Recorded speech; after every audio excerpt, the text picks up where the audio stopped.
23वां अध्याय। शास्त्रों के मोक्षादि वर्णन। ब्रह्मा जी बोले, एक समय विवाहोपरांत शिवसती बैठे वार्तालाप कर रहे थे कि शिवजी को प्रसन्न देख सती ने बड़ी नम्रता और भक्ति के साथ कहा, हे करुणा सागर महादेव जी, मुझ पर कृपा कीजिए। मैं आप निर्विकारी की प्रिया हूँ। बड़ी भक्ति से आप मुझे मिले हैं। आपसे विहार कर मैं बड़ी संतुष्ट भी हो गई हूँ। इससे अब मेरा मन तत्वों की खोज करता है। हे हर, यह जीव संसार से कैसे पार पा सकता है? विषयी जीव भी जिसे पाकर परमपद की प्राप्ति कर लेता है, वह तत्व क्या है, मुझे सुनाइए। हे मुने, जब महेशानी ने भक्तिपूर्वक शंकर जी से जीवों के उद्धार की इच्छा की तो शिवजी प्रेम पूर्वक सती से बोले, हे दक्षाणी, हे महेश्वरी, विज्ञान ही परम तत्व है। दूसरा स्मरण केवल ब्रह्मा का स्मरण। इन दो तत्वों को कोई बिरला ही जानता है, ऐसा कोई भी त्रिलोक में नहीं है। यदि हो तो मैं उसका दास हूँ, परंतु मैं तुम्हें बतलाता हूँ। ब्रह्मा साक्षात परे से परे हैं। भक्ति विज्ञान की माता है। भक्ति का विरोधी कभी भी विज्ञान नहीं पा सकता। मैं उसी भक्ति के अधीन हूं। यह भक्ति भी दो प्रकार की है, सगुण और निर्गुण। इसमें पहली श्रेष्ठ है, दूसरी और भी श्रेष्ठ है। इसके भी दो दो भेद हैं। फिर इसमें छह और उसके अनेकों भेद पंडितों ने कहे हैं। इनमें से भक्ति के 9 अंगों को मैं कहता हूँ: श्रवण, कीर्तन, स्मरण, सेवन, दास्य भाव, अर्चना, वंदना, सख्यता और आत्मसमर्पण। सब युगों में भक्ति की विशेषता है, परंतु कलियुग में तो भक्ति विशेष फलदायक होती है। इसकी प्रत्यक्षता से ही तो मैं इसके वश में हूँ। संसार में जो मेरी भक्ति करता है, मैं सदैव उसकी सहायता करता हूँ। उसके सारे विघ्नों को हरता और उसके शत्रुओं को दंड देता हूँ। इसीलिए तो मैंने काम को अपने तीसरे नेत्र से जला दिया था। भक्त के लिए ही तो मैंने रावण का त्याग कर दिया और कुछ भी पक्षपात न किया। भक्ति के कारण ही तो मैंने दुष्ट व्यास को नंदीश्वर से दंड दिलवाकर काशी से बाहर करा दिया। अधिक क्या कहूँ, मैं भक्ति के ही वश में हूँ। भक्ति की ऐसी महिमा सुनकर दक्ष पुत्री सती बहुत प्रसन्न हुई। उन्होंने मन में ही प्रणाम किया। फिर भक्तिकांड में श्रद्धा को पूजा, लोक में सुखदायक और जीवों के उद्धार की बात पूछी। जन्म, मंत्र, शास्त्र और विशेषतया उनका महात्म्य पूछा। सती के ऐसे प्रश्नों को सुनकर शिवजी बहुत प्रसन्न हुए और उन्होंने जीवों के उद्धारार्थ प्रेम पूर्वक कहना आरंभ किया। उन्होंने इतिहास, भक्तों का महात्म्य और वर्णाश्रम धर्म सहित राजधर्म, पुत्र और स्त्री धर्म आदि वेदों, शास्त्रों और ज्योतिष शास्त्र, सामुद्रिक शास्त्र तथा अन्यान्य शास्त्रों को तत्वतः कहा। इस प्रकार हिमालय पर क्रीड़ा करते हुए सती और शिव ने अन्यत्र भी दूसरे स्थानों में विहार किया। इति श्री शिव महापुराण द्वितीय सती खंड का 23वां अध्याय समाप्त। 24वां अध्याय। सती शंका। नारद जी ने कहा, हे ब्राह्मण, अब आप मुझे सती शिव के हिमालय पर वास करने की बात सुनाइए।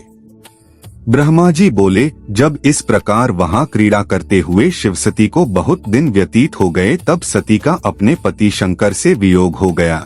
परंतु वियोग होता भी कैसे, जब शिवजी शब्द स्पर्श के समान अभिन्न हैं। फिर भी उन्होंने संसारी अनुसरण करते हुए सब कार्य किया। सहसा सती को यह भ्रम हो गया कि शिवजी ने मुझे त्याग दिया है। उन्होंने अपने पिता के यज्ञ में पति का अपमान होते देख अपना शरीर भस्म कर दिया। वही सती हिमालय के घर उत्पन्न हुई हैं, जहां उनका पार्वती नाम था और अपने तपोबल से शिवजी से विवाह कर लिया। सूत जी कहते हैं कि जब ब्रह्मा जी ने नारद से इस प्रकार कहा, तब नारद जी और भी दृढ़ता से शिव भगवान का उत्तम चरित्र पूछने लगे। उन्होंने पूछा कि हे तात, शिवजी ने अपनी प्रिया को क्यों त्याग दिया था? इसका तो मुझे बड़ा आश्चर्य है। शंकर जी का आपके पुत्र दक्ष के यज्ञ में कैसा अपमान हुआ था, जिसके कारण सती ने पिता के घर जाकर अपना प्राण विसर्जित किया? फिर शिवजी ने क्या किया? इन सब कथाओं को मुझे सुनाइए। ब्रह्मा जी बोले, हे मेरे बुद्धिमान पुत्र नारद, अब मुनियों सहित प्रेम पूर्वक शिवजी का चरित्र सुनो। परब्रह्म शंकर को प्रणाम कर मैं उनका चरित्र कहता हूँ। यह उन्हीं शंकर की कृपा है जो बड़े ही लीलाधारी तथा स्वतंत्र और निर्विकार हैं। सती जी भी ऐसी ही हैं। जब एक समय लीलाधारी शंकर जी सती के साथ नंदीश्वर पर बैठे हुए त्रिलोक भ्रमण कर रहे थे, तो दंडक वन में पहुंचने पर उन्होंने सती को वहां की वह भूमि दिखलाई जहां से रावण भगवती सीता को हर ले गया था, और भगवान राम सीता के वियोग में लताओं और वृक्षों से भी उनका परिचय पूछते हुए सीता का पता लगा रहे थे। उनके पत्नी वियोग की व्याकुलता का अंत न था। तब सती को यह सब बतलाकर देवाधिदेव शंकर जी वहां से आगे बढ़े तो उन्हें भाई लक्ष्मण के साथ सीता को खोजते हुए भगवान राम दिखलाई पड़े। वे भी उसी प्रकार विरही थे। तब उन्हें देखते ही शंकर जी ने दूसरे मार्ग से जाकर आगे से प्रणाम किया और प्रसन्नता से जय शब्द कहकर श्री रामचंद्र को अपना दर्शन दिया। यह देख जगत को मोहने वाली सती शिवजी की माया से मोहित हो गईं और उन्होंने मुस्कुराते हुए शिवजी से कहा कि हे परमेश्वर, आप तो सब देवताओं से प्रणमय और सर्वोच्च हैं। फिर मनुष्य की तरह वन में विचरते हुए इन दोनों मनुष्यों में श्याम वर्ण वाले को आपने प्रणाम क्यों किया? वे दोनों मनुष्य कौन थे? हे स्वामिन, मेरी इस शंका का निवारण कीजिए, क्योंकि सेवक ही सेव्य को प्रणाम करता है। तब सती को इस प्रकार माया से विमोहित हुए देख भगवान शंकर मुस्कुराते हुए बोले, हे देवी, सुनो, मैं तुमसे सत्य कहता हूँ, कपट से नहीं। मैंने जो इन्हें सादर प्रणाम किया है वह वरदान का प्रभाव है। सूर्यवंश में उत्पन्न हुए ये दोनों भाई बड़े ही बुद्धिमान हैं। ये दशरथ के पुत्र हैं। राम और लक्ष्मण इनका नाम है।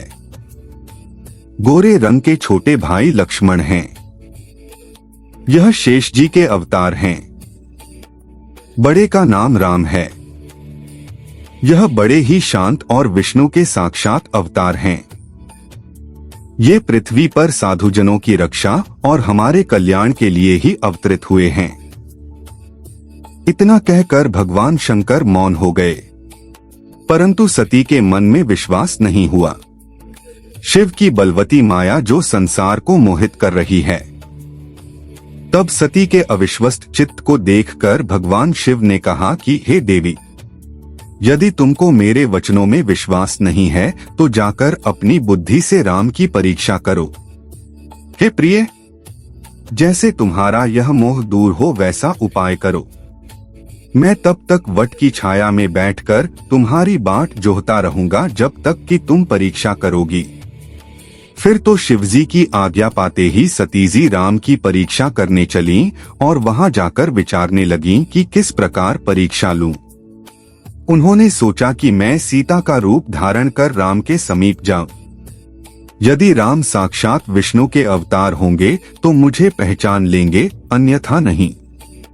वह सीता का रूप धारण कर परीक्षा के लिए राम के पास गईं। तब सती को सीता के रूप में देख शिव का नाम जपते हुए श्री रामचंद्र जी ने यह रहस्य जानते हुए उन्हें प्रणाम करके मुस्कुराते हुए कहा कि हे सती, इस समय शिवजी कहाँ हैं जो तुम पति के बिना अकेली इस वन में फिर रही हो? हे सती, आपने अपना स्वरूप त्याग कर यह रूप क्यों धारण कर लिया है? हे देवी, कृपा कर मुझे इसका कारण बताइए। फिर तो राम के इन वचनों को सुनकर सती चकित हो गईं और उन्हें शिवजी के वचनों का स्मरण कर बड़ी लज्जा आई। अब वे राम को साक्षात विष्णु समझ फिर शिवजी के चरणों का ध्यान करने लगीं और भगवान राम से अपनी परीक्षा लेने की सब बात कह सुनाई और कहा कि हे राम, मैंने तुम्हारी प्रभुता देख ली, परंतु आप मुझे यह बतलाइए कि शिवजी ने आपको प्रणाम क्यों किया? इसकी मुझे शंका है। आप सत्य सत्य बतलाकर मेरा संदेह दूर कीजिए। सती के ये वचन सुन राम के नेत्र हर्ष से प्रफुल्लित हो गए। उन्होंने हृदय में अपने स्वामी शिव का स्मरण किया। उनके हृदय में और प्रेम उत्पन्न हो गया। सती जी ने नहीं कहा, इसलिए भगवान राम शिवजी के पास नहीं गए और शिवजी का यशोगान करते हुए सती से बोले। इति श्री शिव महापुराण द्वितीय सती खंड का 24वां अध्याय समाप्त।